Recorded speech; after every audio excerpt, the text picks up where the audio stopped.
الحمد للہ رب العالمین والصلاة والسلام علی اشرف الانبیاء والمرسلین۔ محترم ناظرین، دی لیجنڈ انسٹیٹیوٹ اسٹوڈیو سے آپ کا میزبان محمود حسین ڈوگر حاضر خدمت ہے۔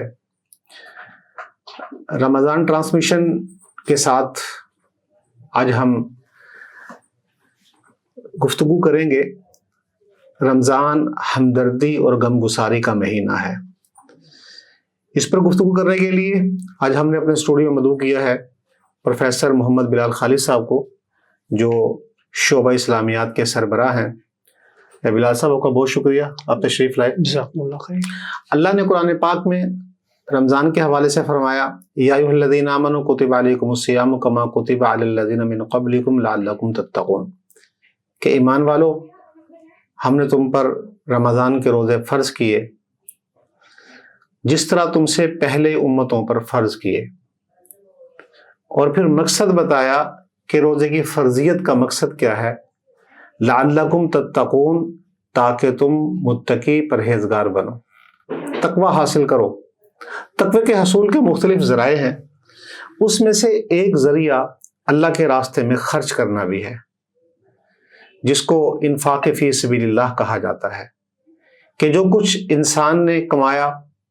جو کچھ اس نے حاصل کیا، تو اس میں سے جیسے اپنی ذات پر بندہ خرچ کرتا ہے، اپنے اہل و عیال پر خرچ کرتا ہے، اسی طرح اس مال میں سے اللہ کی مخلوق پر بھی خرچ کرنا چاہیے۔ اور رمضان کا مہینہ خدمت انسانیت کے حوالے سے اور انفاق فی سبیل اللہ کے حوالے سے ہمیں ایک بہت بڑا پیغام دیتا ہے، اور اس مہینے میں اللہ کے راستے میں زیادہ خرچ کرنا، اس کا اجر اور ثواب بھی کئی گنا بڑھ جاتا ہے۔ تو بلال صاحب ذرا تھوڑا سا اس پہ روشنی ڈالیے گا کہ انفاق فی سبیل اللہ کی اہمیت کیا ہے اللہ کے راستے میں خرچ کرنے کی۔ بسم اللہ الرحمن الرحیم۔ سب سے پہلے تو میں آپ کا شکریہ ادا کرتا ہوں کہ آپ نے مجھے لیجنڈ کی جو ٹرانسمیشن، رمضان ٹرانسمیشن، اس میں مدعو کیا۔ سر، یہ انفاق فی سبیل اللہ جو ہے، اس کی اہمیت اور اس کی جو افادیت ہے، وہ اللہ تعالیٰ نے قرآن کے اندر جگہ جگہ بیان فرمائی ہے، کہ انفاق فی سبیل اللہ، اللہ کے راستے میں خرچ کرنا، یعنی کہ انسان، اللہ تعالیٰ کو اس سے کوئی مطلوب نہیں ہے کہ انسان اللہ کے راستے میں خرچ کرے اور اللہ کو اس سے کوئی فائدہ حاصل ہوگا، بلکہ جو اللہ کے راستے میں خرچ کرتا ہے اس سے فائدہ اسی انسان کو ہوتا ہے۔ اور اس کا جو دوسرا اہم مقصد ہے کہ اللہ تعالیٰ نے جن حضرات کو مال و دولت سے نوازا ہوا ہے، اور اس کے برعکس وہ حضرات جنہیں اللہ تعالیٰ نے مال و دولت ایک یعنی کہ متعین اس کے ساتھ مقدار کے ساتھ عطا کی ہے، اللہ تعالیٰ نے ان لوگوں کے مال و دولت میں ان لوگوں کا حصہ رکھا ہوا ہے۔ اللہ تعالیٰ دیکھنا چاہتا ہے کہ میرے بندے کس طرح میرے بندوں کا خیال رکھتے ہیں، آیا ان کے حقوق ادا کر پاتے ہیں کہ نہیں کر پاتے۔ اور پھر اسی لیے اللہ تعالیٰ نے قرآن میں جا بجا بار بار انفاق فی سبیل اللہ کہ اللہ کے راستے میں خرچ کرو، یعنی کہ اللہ کے راستے میں خرچ کرنے سے ہو رہا یہی ہے کہ اللہ کے بندوں تک جو ان کا حق ہے وہ ان تک پہنچائیں، تاکہ اللہ کے بندے بھی اللہ کی اس دنیا میں بھیجی گئی جو ساری نعمتیں ہیں جو دیگر حضرات استعمال کرتے ہیں، وہ بھی اس سے فائدہ حاصل کر سکے۔ تو یہ انفاق فی سبیل اللہ کا ایک بہترین عمل ہے کہ جو دوسروں کے لیے آسانیاں پیدا کی جائیں اور مشکلوں کو دور کیا جائے۔ اچھا، رمضان کے مہینے میں ظاہر سی بات ہے کہ انسان صبح سے شام تک روزہ رکھتا ہے اور کچھ کھاتا پیتا نہیں ہے، تو اس میں نا ایک احساس پیدا ہوتا ہے بندے کو کہ میں یہ چند گھنٹے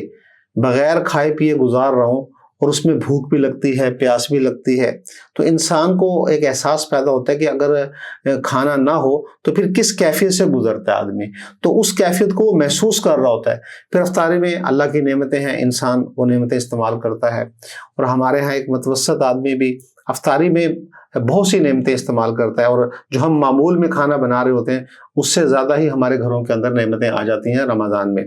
تو ایک احساس پیدا ہوتا ہے کہ وہ لوگ کہ جن کے پاس کچھ بھی نہیں ہے ان کا گزارا کس طرح ہوتا ہوگا۔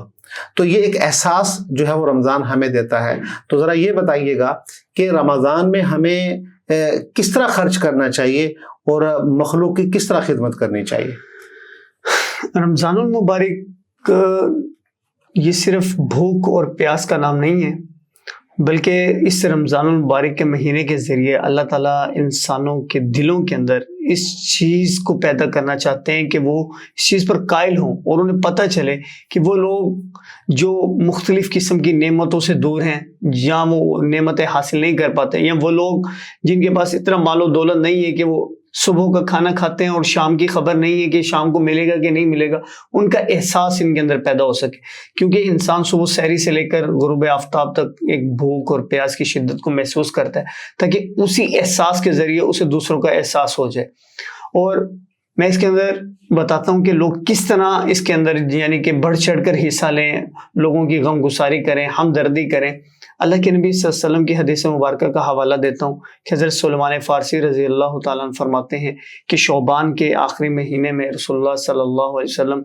رمضان کی فضیلت بیان فرما رہے تھے، جس میں اللہ کے نبی صلی اللہ علیہ وسلم نے رمضان کے مہینے کو مواسات کا نام دیا. یعنی مواسات غم گساری،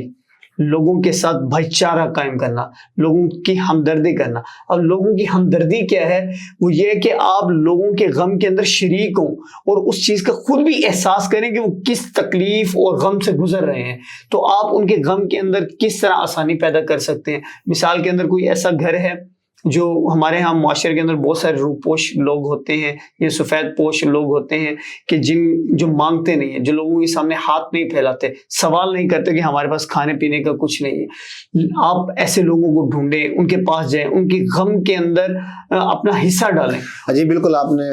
درست فرمایا کہ ہمیں زیادہ تر اسی طرف توجہ دینی چاہیے کہ ہم اپنے قرب و جوار میں، اپنے عزیز و رشتہ داروں میں، اسی طرح ہمارے ہمسائے ہیں، ہم ان پر نظر رکھیں کہ ان میں کون ایسے ہیں کہ جو اس وقت غربت کا شکار ہیں اور وہ اپنا مسئلہ بھی بیان نہیں کرتے، وہ اپنی حاجت بھی کسی کے سامنے نہیں رکھتے. باقی جو مانگنے والے پیشہ ور لوگ ہیں وہ تو آتے ہی رہتے ہیں، لیکن اپنے عزیز و اقارب اور ہمسایوں میں انسان کو پتہ ہوتا ہے کہ واقعی یہ مستحق ہے، واقعی یہ حقدار ہے، اور وہ سوال بھی نہیں کرتے. ان کی عزت نفس ہے، اس کا تقاضا جس کی وجہ سے وہ کسی کا کہ ہاتھ نہیں پھیلاتے. تو ہمیں خود پھر ایسے لوگوں کو تلاش کرنا چاہیے اور تلاش کر کے ہم ان تک جو ہے جتنا ہم سے ہو سکتا ہے ان کی ہمدردی ہمیں کرنی چاہیے. بالکل صحیح فرمایا آپ نے. اچھا، نبی علیہ السلام کا معمول کیا تھا؟ آپ اللہ کے نبی تو انتہائی سخی تھے،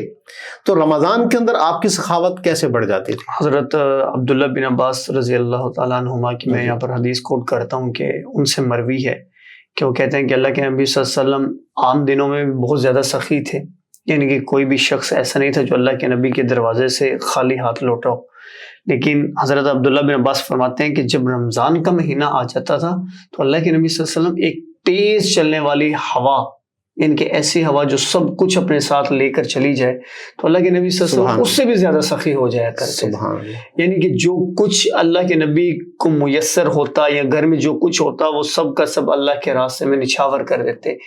یعنی کہ لوگوں کی جہاں تک ہو سکے اللہ کے نبی صلی اللہ علیہ وسلم سے، یعنی کہ آخری حد تک جا کر ان کے غم کا، ان کی مشکل کا اور ان کی مشکل کو آسان کرنے کا ذریعہ بنا کرتے تھے. یعنی ایک بار آپ علیہ السلام کے پاس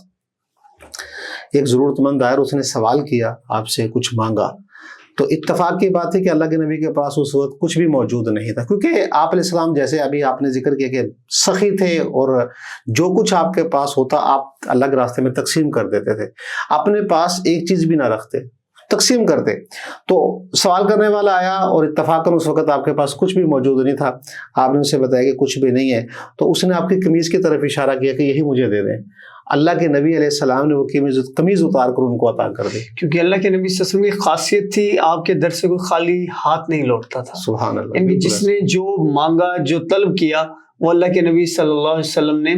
انہیں عطا کر دیا. تو اللہ کے نبی صلی اللہ علیہ وسلم کا رمضان میں بھی یہی معمول رہا، اور اللہ کے نبی صلی اللہ علیہ وسلم نے اپنی احادیث نبویہ کے ذریعے امت مسلمہ کو بھی یہی پیغام دیا ہے کہ وہ رمضان المبارک کے اندر خاص طور پر زیادہ سے زیادہ خرچ کا، اللہ کے راستے میں مال خرچ کرنے کا یعنی کہ طریقہ اختیار کیا گیا، کیونکہ اللہ تعالیٰ رمضان کے اندر اس ثواب کو 70 گنا تک بڑھا دیتا ہے. تو لوگ بھی عموماً پورا سال خرچ کرتے رہتے ہیں، لیکن رمضان میں حد سے زیادہ کرتے ہیں. اور اس میں ایک چیز اور ایڈ کروں گا، جو اللہ کے نبی صلی اللہ علیہ وسلم اور اللہ کی طرف سے ہم پر واجب ہو گیا، وہ صدقہ فطر ہے. وہ صدقہ فطر کی نوعیت کو اگر ہم دیکھیں تو وہ بھی اس لیے رکھا گیا تاکہ جو ہمارے غریب لوگ ہیں وہ بھی عید کی خوشیوں میں شامل ہو سکیں. اب ہم رمضان کے آخر میں جا کر صدقہ فطر ادا کرتے ہیں، ان کی وہ گھر کے جتنے بھی افراد ہیں، وہ بچہ ہے، وہ بزرگ ہے، وہ جوان ہے، وہ مرد اور عورت ہے، سب کا صدقہ فطر دینا ضروری ہے. تو وہ صدقہ فطر جو دینا ہے اس کا اصل مقصد بھی یہی تھا کہ جو صاحب استطاعت لوگ ہیں، جو صدقہ فطر دینے والے لوگ ہیں، وہ ان لوگوں تک اپنا یہ صدقہ پہنچائیں تاکہ وہ بھی عید کی خوشیوں میں ویسے ہی شامل ہو سکیں جس طرح یہ لوگ خود عید کی خوشیوں میں شامل ہوتے ہیں. تو جگہ جگہ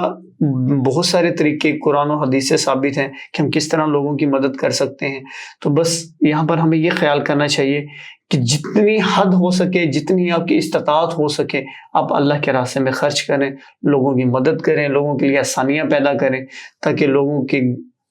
یعنی کہ لوگ بھی اس سے لطف اندوز ہو سکیں. جی ناظرین، جیسے آپ نے سنا کہ رمضان میں ہمیں زیادہ سے زیادہ اللہ کے راستے میں خرچ کرنا چاہیے اور اپنے قرب و جوار پر نظر رکھیں، اپنے رشتہ داروں میں، اپنے ہمسایوں میں ایسے لوگوں کو دیکھیں کہ جو واقعی حاجت مند ہیں، ضرورت مند ہیں، اور جتنی ہو سکتی ہے ان کی مدد کریں.